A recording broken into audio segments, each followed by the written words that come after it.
It starts with multi-factor authentication. I mean, for a good number of years, it was a nice to have, that it was an added layer of security that helped you keep your customer safe. But in this day and age, especially knowing those statistics around account takeovers and compromise attacks, like it's now a necessity. There's a lot of really prominent research that shows that just having MFA is going to block the vast majority of attacks.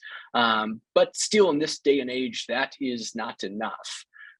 So there's brands can do simple things like have some password requirements, forcing their customers to change passwords every quarter, every couple of months. Like in the enterprise and identity access management, that is now commonplace, that every quarter Tom has to update his password.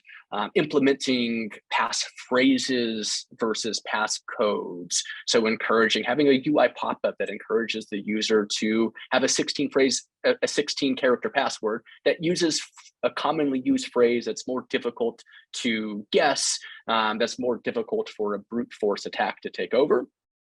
But again, even with the most stringent password hygienes, the kind of following the book of best practices, there's still going to be risk, and fraudsters are still going to take over or have the ability to take over one's accounts.